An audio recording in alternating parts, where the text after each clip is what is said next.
Okay. What's up YouTube? HPJ here with the final video for 2018 with a Harpie deck profile nonetheless. And this one is going to be a special treat because it will include my side deck. Um, Everyone's variation of their side deck is completely different, so don't judge me if there aren't cards in here, because some cars people just don't have, and I ain't looking for everything. So yeah. So let's get started. So this is probably the final variation of this deck before the TCG gets Sisters of the Rose, which comes out literally 2 weeks from a week from Friday. So I can't wait. So my starting monster lineup is just basically simple. It's a set each of Harpie Chandler, Harpie Harpist, and Harpie Queen. Two copies of Cyber Harpie Lady, one copy of Harpie Lady 1, and then two copies of Harpie Dancer, and one copy of Harpie's Pet Dragon. So that's it. That's all the monsters in the main deck. For the spells in the main deck, I'm running 3 copies of Hysteric Sign, 2 copies of Harpie's Hunting Ground, 1 copy of Elegant Egotist, 2 copies of Magic Planner, 2 copies of Phalanx Pike, 1 copy each of, hold on, because I want to make sure this looks, there we go, that looks a lot better. And then 1 copy each of Raigeki, Dark Hole, and Monster Reborn. So that is my spells. Then on to my traps. I'm running 3 copies of Harpie's Feather Storm, 3 copies of Hysteric Party, 2 copies of Anti-Spell Fragrance, 2 copies of Red Reboot, and 1 each of Solemn Warning and Solemn Strike. So that is it for the main deck. For the extra,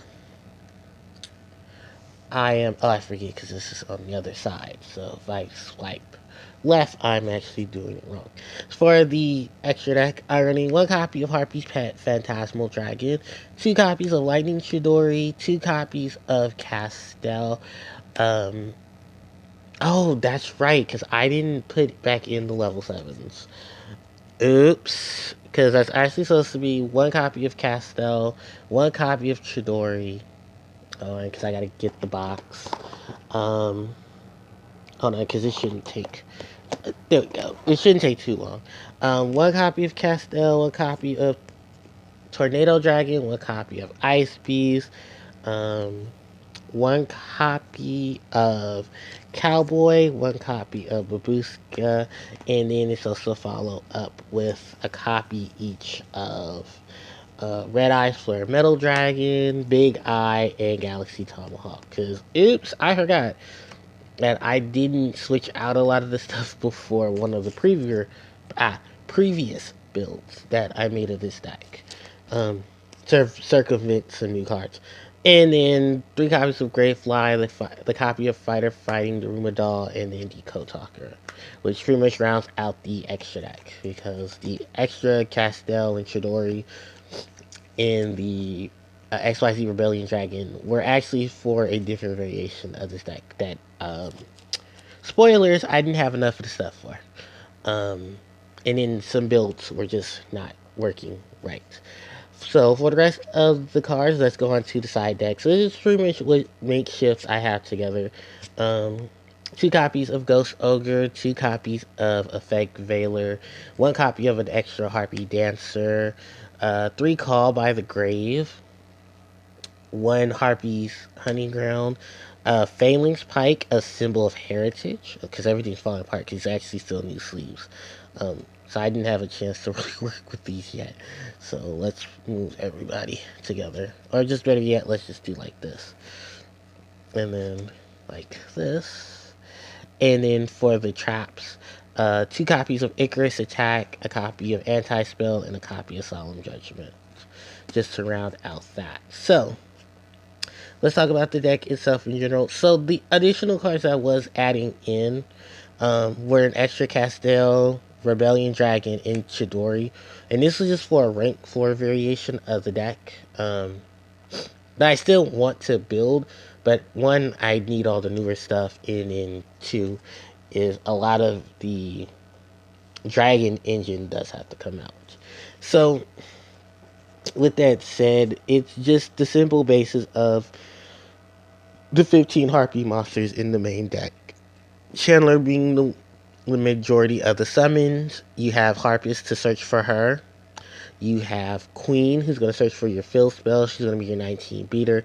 Um, when the newer stuff does come out, I will most likely drop one Queen to fit in a lot of the newer stuff. I put two Cyber Harpie ladies in here because she's an 18 beater. She's additional setup in case I don't get into my Queen, so I at least have a beat stick in a special summon, and then I have the one Harpie Lady one to give the additional attack boost. Double Harpie Dancer is simply just because there aren't that many spells and traps being ran unless you're playing against Ultrageist, and the only big thing you do have to worry about against Ultrageist is running into Secret Village of the Spellcaster.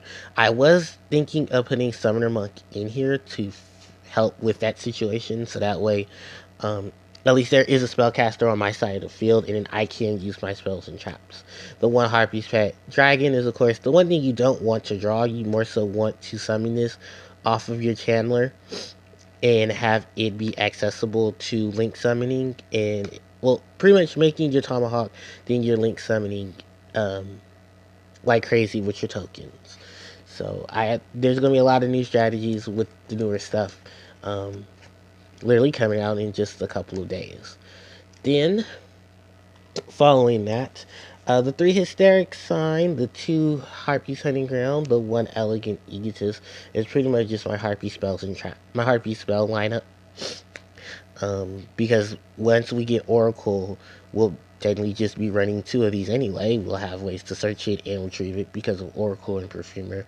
The Elegant Egotist is just to basically make your Harpie Lady monsters an easy summon target. That way you can go into link summonings, you can go into exceed summonings, and Hysteric Sign is just to speed up that process as well as searching for your cards during the end phase.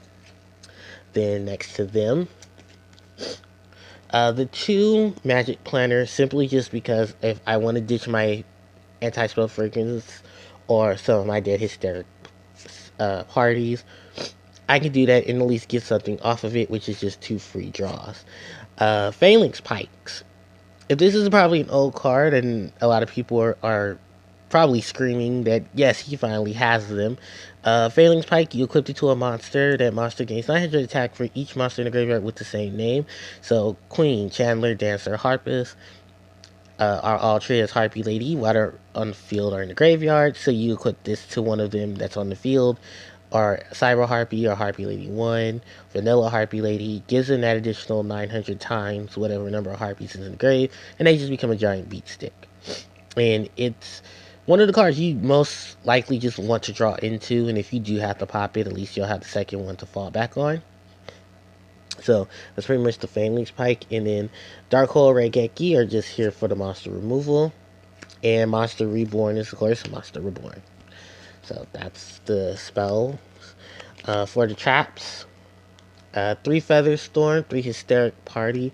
I may not drop this down. I might just drop down an Elegant Harpie Lady, just because of the fact this is what you're mainly getting from your graveyard. You're mainly getting monsters who are Harpie Lady.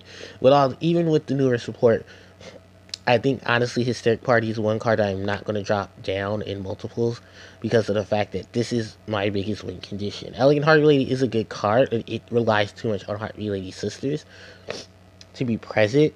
And even though it does something tremendous with both the deck and the graveyard, I still need something to push. I still need something to give me that extra oomph when I'm going for my special summons, and that's pretty much Hysteric Party. So, and then Harpie's Featherstorm, as we all know, stops hand traps, stops the massive plays from being pushed into and dealing with stuff like Ghost Ogres and dealing with Ash Blossom, dealing with Bella and her Haunted Mansion, and then stuff like that. And then the nasty graveyard effects as well. As far as the rest of the the traps go, the anti-spell fragrances are to help deal with the high spell decks that are still floating. We're looking at Hugh Sky Striker, Red Reboot is to help counter a lot of the heavy trap decks. Especially being a trap card you can play from your hand by paying half your life points. You can deal with a lot of nasty traps, and because it's counter trap, most stuff can't negate it unless it's a counter trap or they're playing a copy of Red Reboot. And then just 2 copies of the Solemn Brigade. I can add in the next another strike. I can add in the Judgment. I feel like just one warning, one strike is just good enough for right now. Then, as far as the extra that goes, because as like I said, I did have to swap in the cards. Um, there's my Harpie lineup, my traditional Harpie setup of rank 4s. Then the Cowboy for the additional damage. Babushka for its stall, Red Eyes, one of the 3 monsters that you can make with Harpie's Pet. Big Eye to statue and steal monsters, and Tomahawk for the Link plays. The Link monsters themselves triple Great Fly, recovery, attack, power in 1 monster. As much as I don't see me summoning this a lot, if I do have to run into tokens, it would be the Doll to help me get rid of them, and then I could get a lot of my Harpy stuff back from the graveyard, or that somehow got banished.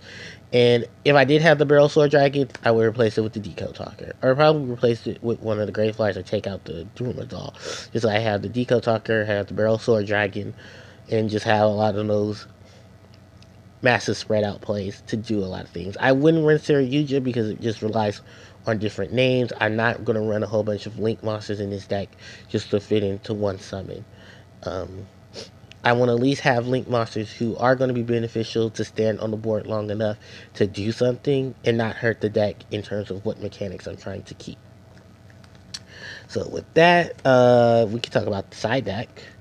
And for the most part, like I said, the side deck is just whatever preferences and whatever cards you have access to. The extra Harpie Dancer is in case I do want to just go full rank 4. I can swap out the dragon, put in her, and then go crazy with the 1,000 traps.